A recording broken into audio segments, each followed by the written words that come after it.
Hello everybody and welcome to my channel. I'm Undeemiss and this is A Hat in Time. It's a wonderful platformer game in which you play as a little kid who's getting these magical hourglasses in order to power her spaceship to go back home. I mean, that's what you do every day, right? Why can't a hat kid do it? I don't understand the problem here. But we're doing it without jumping. So basically, it's not gonna be easy, because platformers are meant for jumping. But yeah, so the rules of our challenge that we've set ourselves are pretty simple. Basically, don't jump. Well, we're going to have to jump for a few times in this game, just because, you know, there are obviously going to be some unavoidable spots where you have to jump in a platformer. But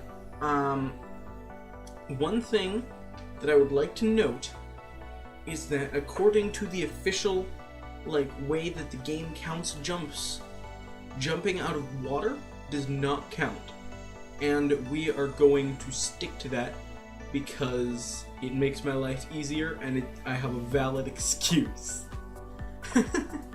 But so, yeah, we're just basically going to be doing whatever we can to avoid jumping at all costs. And in the beginning of the game, this is especially difficult because we will only be able to use our little dash in order to gain any height whatsoever.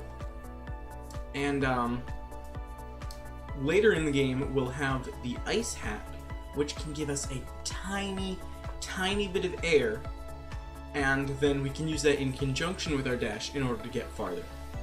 But so, here's the first level, right here.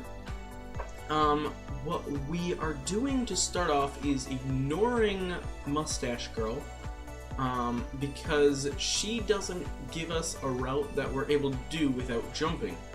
But our route is actually easier to pull off as of right now.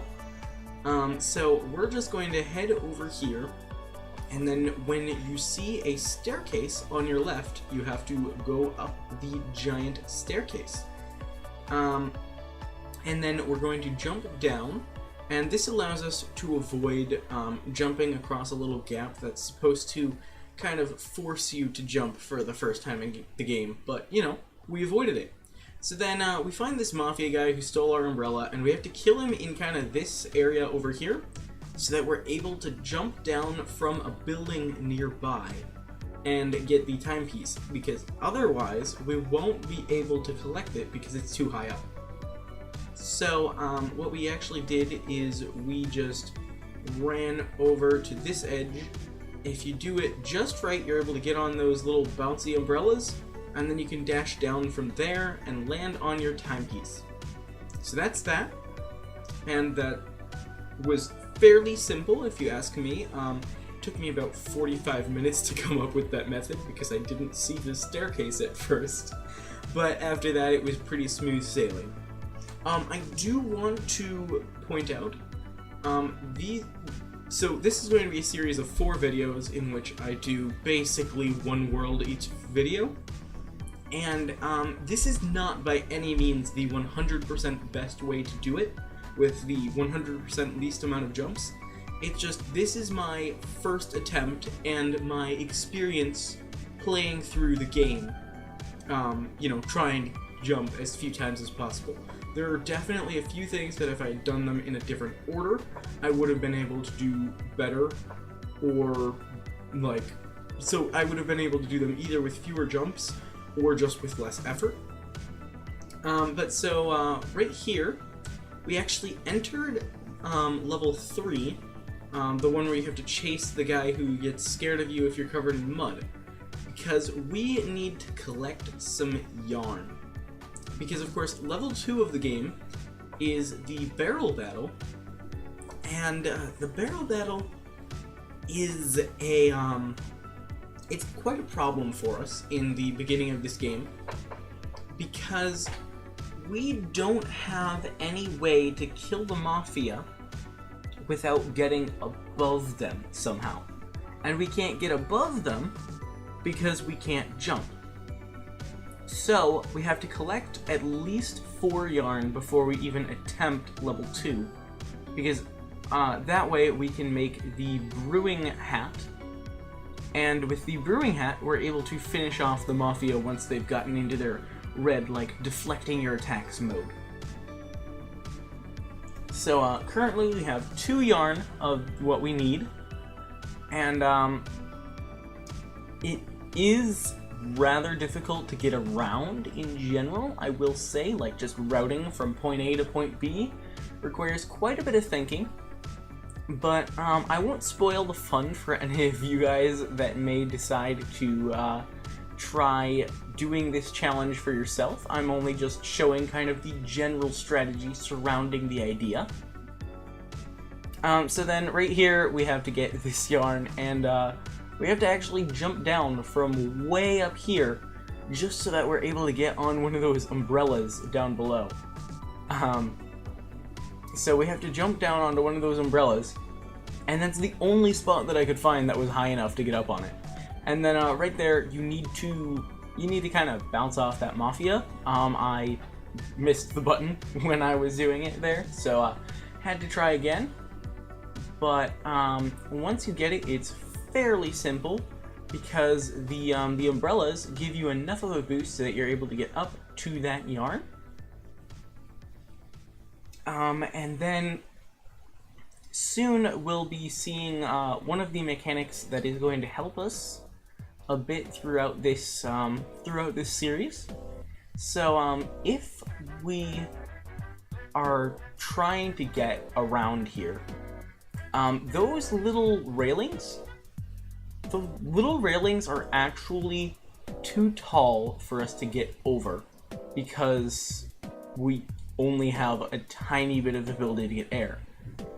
But I actually found that if you press the dash button while you're on a ladder, you're able to drop off of the ladder in midair. And, well, not in midair. You're able to drop off to the air from the ladder. And you maintain control of Hat Kid while she's falling. So, right here, you can see I was trying to get that yarn over to my right. And I was starting out by trying to get onto this little fence edge there by climbing up on the lip of that slide. In the end, I just decided that this was too much work for what it was worth. I think it would work if you managed to pull it off. I never did. But when I discovered the trick with the ladders, I was just like, oh, you can just literally dash over.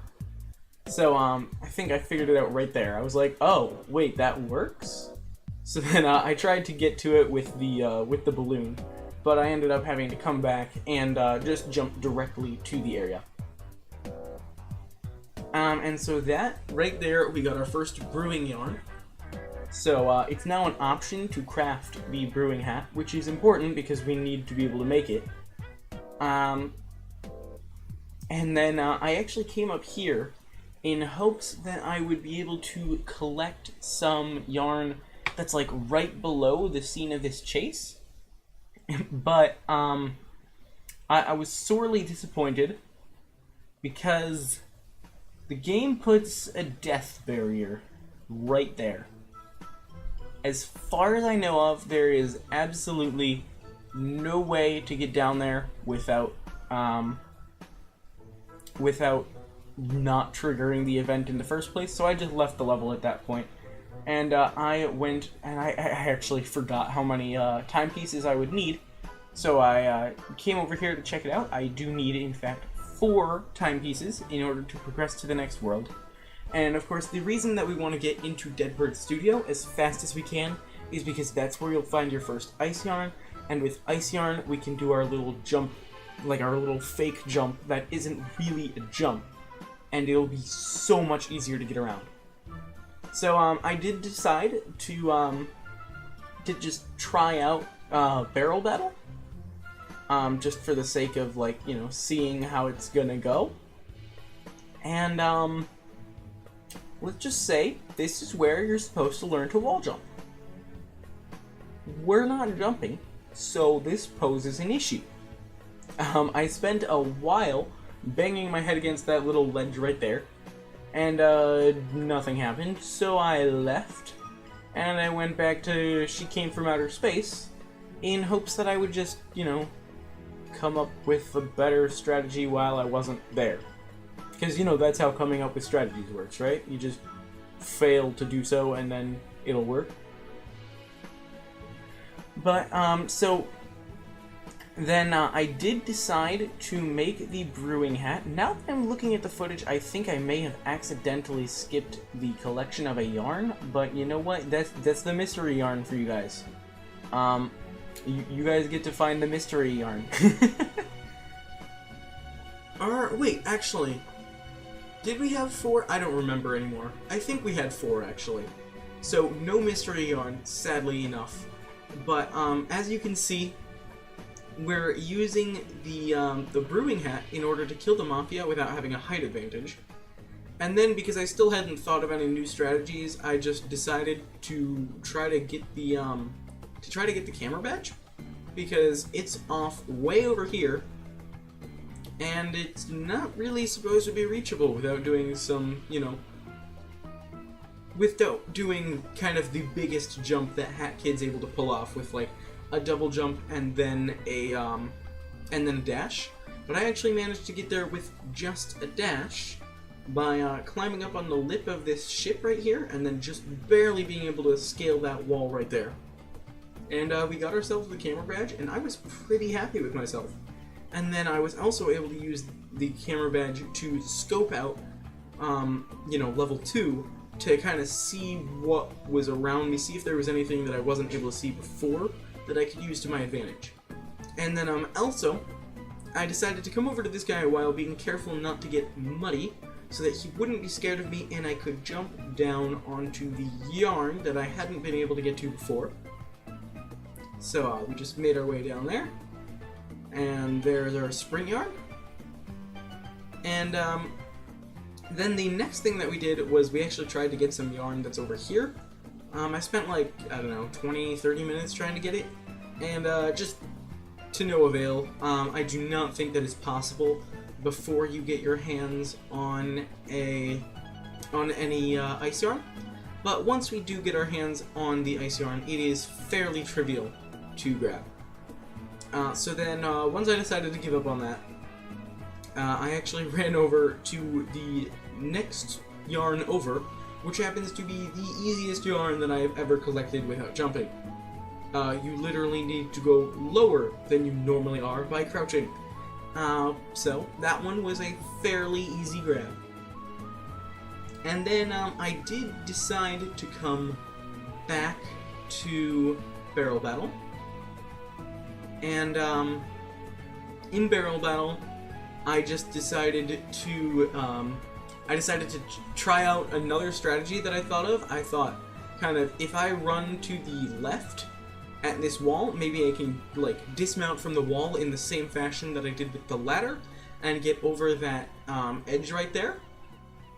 I spent about 30 minutes trying to pull this off, something in that range, and I just still could not get anything to work. So I actually left for a day, and then I came back and I had the brilliant idea, let's use multiplayer mode to smack player 1 over the edge. And that worked equally horribly. Just nothing came from that. And then in a moment of frustration, I just decided, okay, you know what, I'm just gonna, like, jump at this wall and make sure that it's climbable. Like, make sure that I can get over it. And you'd never guess whether or not it's possible to get over. Yeah, I hate myself. They ask you how you are, you just have to say that you're fine when you're not really fine, but you just can't get it. And so, because of that, we just had to resort to using our first 3 jumps to climb up here. In retrospect, I think that there's probably some shenanigans that I could have done to reduce that number to 2, but I didn't, so we used 3. And so then we want to grab this yarn over here that's, you know, just kind of freebie yarn. And then we want to make our way over to the scene of the battle. But I actually found this little hole over here with a relic in it. And I have never found this before. I only found it on this playthrough. And I've got like 100 hours on A Hat in Time, so this was kind of shocking to me, and I feel very disappointed in myself. But then, you can see we just make our way over to here, and then we activate idiot mode, and we get stuck on one of these wires. I never actually checked if it counts as a jump in the game's mind for you to jump off of this, but you need to press the A button to get off of that wire. There is no other input that is able to get you off of that wire except for going into multiplayer and smacking player 1 off using player 2. Alright, so then right here, this is the barrel battle. It's pretty simple, just kind of throw potions at the guys, don't get hit by any barrels. Not much to say about it. It's probably actually one of the least eventful parts of the game, except that you have to make sure that you have the brewing hat, or you're gonna be, you know, committing to like 6 or 7 jumps. And then to collect the timepiece, just kind of climb some ladders up to there, climb on the little box, the flowers, and then jump down. And then that is that timepiece. Oh, I apologize if you can hear the dog running around. I can't really, you know, make them stop moving. I feel like that would be bad if I found some way to do that.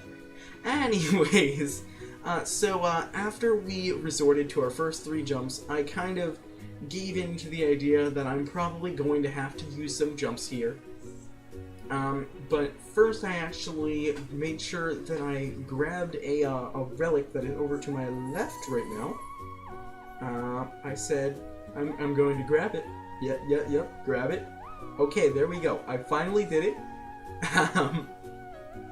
And then we also found a bit of extra yarn.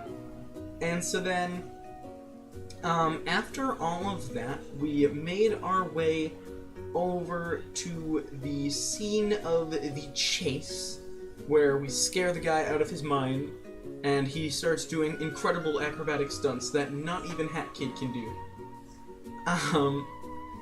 And sadly, we cannot get across here without either the ice hat or a jump. And we don't have the ice hat, so we had to use a jump. Then, from here, I actually lost all my footage, so I had to redo the footage. But this is my faithful recreation. We had to climb up there, and then we had to use 2 extra jumps to get up onto that platform up there. And then we had to use 2 more jumps to get onto the platform that you can see in the top right now. You know, one for getting to the one in the front of us, and then one to getting to the one on the right. As far as I know of, there's absolutely no way to avoid those. Getting on this tarp, sadly, is another jump. And then we actually managed to save 1 jump right here by using the sprint hat. So make sure that you make that. I made it off camera where I lost the footage.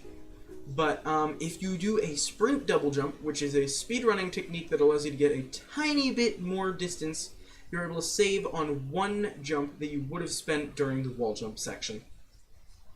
So then after all of that, we have got ourselves the timepiece. So to actually grab it, just pop into 2-player mode and use player 2 to smack player 1, such that player 1 will fly into the timepiece, as you have seen. I want to make it clear, I avoided using 2-player mode whenever it seemed possible, but any time that it was either a choice between using a jump or going into multiplayer, I always consistently chose multiplayer. So then, right here, we actually bounce off of player 2 to get player 1 into the cannon, and then we save Mustache Girl, and if we run back here, we can get a relic, and then we just want to go on this button with Mustache Girl's help, and it will teleport player 2 into the building with us, which is extremely helpful because we need her in just a moment so that we can hold down this switch over here without jumping into the rafters to get a bucket of crabs. So then we can jump into the freezer room, and if you do a couple of near perfect inputs, you can just barely climb the wall into that little alcove over there, grab, I think it's a yarn, if it's not, it's a relic, and then you just kind of use that to climb over into the hallway where the Mafia boss resides. Once you make it to the end of the hallway, we'll have to fight the Mafia boss, but don't try too hard for the first, 8 times or so. In fact, make an active attempt to die, because it's impossible until he starts dropping consistently 2 hearts after each attack that he does. Because you need, no matter how you do it, there's no way to survive his attacks if you don't have that kind of regeneration coming back. So then once you've done all those, this is my final fight with him in which I win. And so the strategy basically is, whenever he does his little spin attack, you run all the way to the left hand of the screen. And then he just can't get you. The right hand of the screen works as well, I just said the left. And then, when he uses the Mafia Ball, you have to use a dash, and you have to get that, perfect ending on the dash, and you'll end up just barely on the lip of his, Pac-Man looking formation in his ball.